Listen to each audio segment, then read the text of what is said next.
क्या वाकई में अमिताभ बच्चन अपनी किसी एक्ट्रेस को मरवाना चाहते थे? वो कौन सा पाकिस्तानी क्रिकेटर था जिसकी शादी इंडियन हॉट एक्ट्रेस से होने वाली थी? क्या वजह थी कि एक खूबसूरत और बोल्ड लड़की को सच्चा प्यार नहीं मिला? बॉलीवुड की हिस्ट्री में मिस्ट्री की कमी नहीं है। बहुत सारे सफलतम कलाकार ऐसे हैं जिनकी लाइफस्टाइल से लेकर उनकी लाइफ का दी एंड तक काफी मिस्टीरियस रहा है। ऐसी ही एक अदाकारा थी परवीन बॉबी, जिनकी जिंदगी का अंत देखकर लोगों के मुंह से केवल यही बात निकली कि भगवान ऐसी मौत किसी को भी ना दे। आज हम परवीन बॉबी की जिंदगी के कुछ अनछुए पहलू लेकर आए हैं। इस वीडियो को पूरा देखने के बाद आपके मुंह से भी यही बात जरूर निकलेगी कि भगवान ऐसी जिंदगी किसी को ना दे।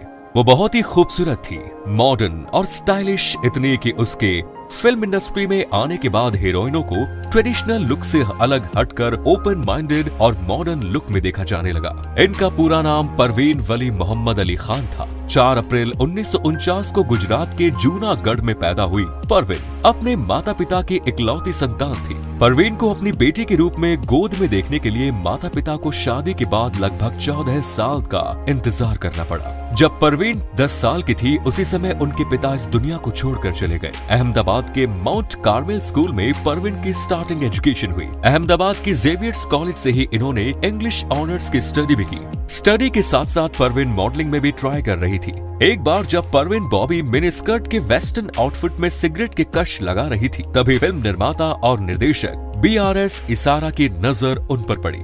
उन्होंने परवीन को अपनी अपकमिंग फिल्म चरित्र में फीमेल लीड रोल के लिए कास्ट कर लिया। इस फिल्म में उनके अपोजिट काम कर रहे थे अपने जमाने के क्रिकेटर रहे सलीम दुर्रानी। इसे परवीन की किस्मत कहें या खूबसूरती का जलवा, फिल्म चरित्र के फ्लॉप होने के बाद भी सलीम दुर्रानी तो वही रहे, लेकिन परवीन बॉबी सफलता के नए नए पायदान पर चढ़ती चली गई। साल 1974 में जब वो अमिताभ बच्चन के अपोजिट मजबूर फिल्म में दिखाई दी, तो उनके करियर को जबरदस्त बूस्ट मिला। ये वो दौर था जब उस वक्त की बॉलीवुड हसीनाएं अमिताभ बच्चन के साथ काम करने की हसरतें पाला करती थी। उस समय परवीन बॉबी को अमिताभ बच्चन के साथ लगातार फिल्में न केवल मिल रही थी, बल्कि वो फिल्में हिट भी हो रही थी। शान, कालिया, काला पत्थर, सुहाग, अमर अकबर एंथनी, नमक हलाल, ये कुछ उन चंद फिल्मों के नाम हैं जिन्होंने फिल्म इंडस्ट्री में अमिताभ बच्चन और परवीन बॉबी की जोड़ी को हिट से सुपर हिट बना दिया।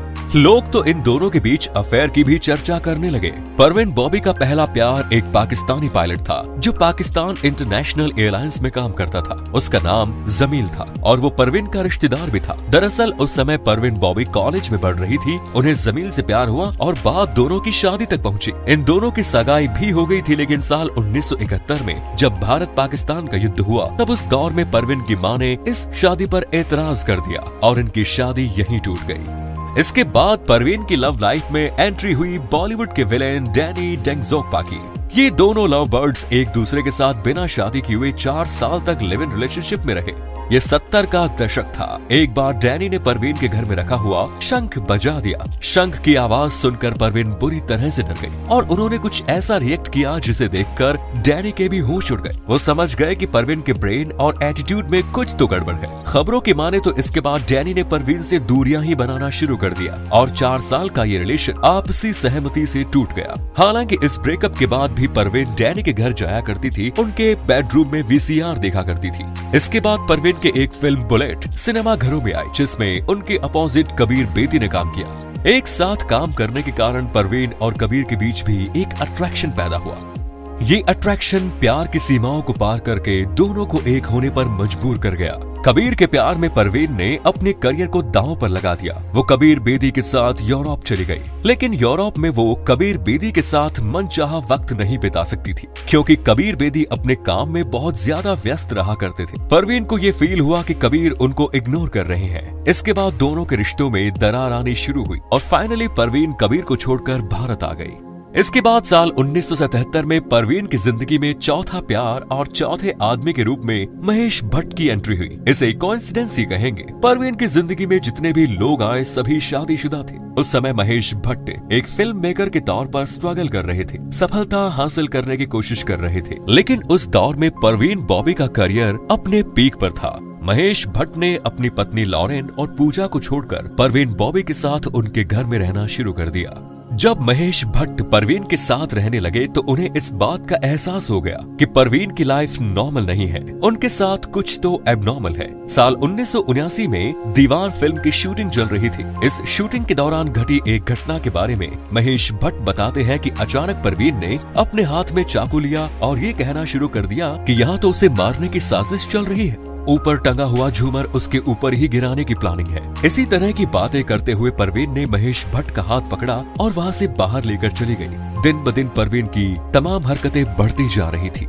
एक बार परवीन बॉबी महेश भट्ट के साथ कार से कहीं जा रही थी। अचानक उन्होंने कार का दरवाजा खोला और ये कहना शुरू कर दिया कि इस कार में बम रखा हुआ है। उनकी इस हरकत से महेश भट्ट भी हैरान रह गए। परवीन बॉबी के मन में ये डर बैठा था कि कोई उन्हें मारना चाहता है। जब डॉक्टर को दिखाया गया तो डॉक्टर ने बताया कि उन्हें सिजोफ्रेनिया नाम की बीमारी है। डॉक्टर उन्हें ठीक करने के लिए इलेक्ट्रिक शॉक देना चाहते थे, लेकिन महेश भट्ट इसके लिए राजी नहीं हुए। परवीन के ठीक होने की संभावनाएं कम होती जा रही थी। इसके बाद महेश भट्ट परवीन बॉबी को लेकर बेंगलुरु चले गए, लेकिन परवीन के डॉक्टर ये चाहते थे कि महेश भट्ट अब उनके आसपास न रहे। डॉक्टर की सलाह पर महेश भट्ट परवीन को उनके घर पर छोड़कर वापस अपनी पत्नी और बच्चे के पास चले गए। एक रात परवीन ने महेश भट्ट के सामने ये ऑप्शन रख दिया कि वो परवीन के डॉक्टर को चुने या फिर उनको।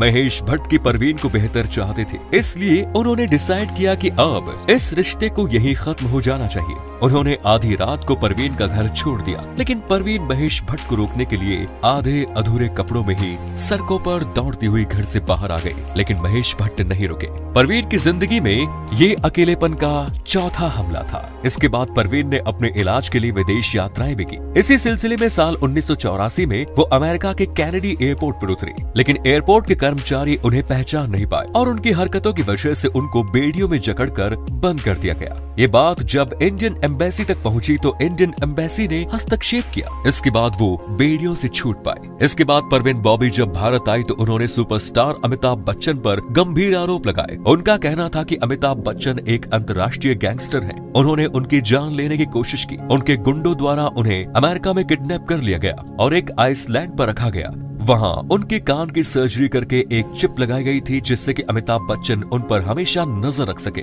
उन्होंने इस तरह के आरोप इंटरव्यू के दौरान लगाए। जब उनके घर की बिजली चली जाती थी तो इसकी साजिश का आरोप भी वो इंटरनेशनल गैंग पर लगाया करती थी।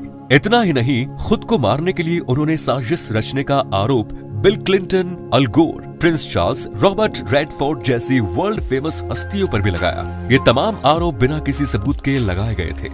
इसके बाद लोगों के मन में परवीन बॉबी को लेकर सिर्फ सिंपैथी रह गई थी, जिसे वो मन में तो कह सकते थे, लेकिन कोई भी परवीन से मिलना नहीं चाहता था। पड़ोसियों ने देखा कि परवीन बॉबी के दरवाजे पर 3 दिन के दूध के पैकेट और अखबार पड़े हैं। जब उन्होंने पुलिस को फोन किया तो पुलिस आई। दरवाजा तोड़कर अंदर गई तो परवीन बॉबी इस दुनिया को छोड़कर जा चुकी थी। पोस्टमार्टम में परवीन डायबिटिक भी निकली। इसकी वजह से उनके पैरों में गैंग्रीन हो गया था। परवीन जब जिंदा थी तो उनके किसी भी परिवार वाले का अता पता नहीं था। उनके मरने के बाद संपत्ति के कई दावेदार आ गए। संपत्ति के विवाद पर कोर्ट ने जो फैसला दिया उसके अकॉर्डिंग जुहू में 4 बेडरूम वाला फ्लैट, जूनागढ़ की हवेली, जेवर और बैंक में रखे 20 लाख रुपए के फिक्स डिपॉजिट जैसी कुल संपत्ति का 80% हिस्सा महिलाओं की भलाई के लिए ट्रस्ट बनाने में खर्च किया जाएगा। इस ट्रस्ट को चलाने की जिम्मेदारी परवीन के 80 वर्षीय चाचा मुराद खान को दी गई। परिवार वालों को कुछ नहीं मिला। कहते हैं कि परवीन ने अंतिम समय में ईसाई धर्म अपना लिया था और उनकी अंतिम इच्छा थी कि उनका क्रियाकर्म ईसाई मान्यताओं के अनुसार हो, लेकिन उनके परिवार वालों ने मुस्लिम रीति रिवाज के अनुसार परवीन को उनकी मां की कब्र के बगल में ही दफना दिया। तो दोस्तों, ये थी परवीन बॉबी की पूरी कहानी। उम्मीद करते हैं कि आप कुछ नया जानने को मिला होगा। इस वीडियो पर आपकी क्या राय है कमेंट्स में जरूर बताइए। मिलते हैं नेक्स्ट वीडियो में। जय हिंद, जय भारत, वंदे।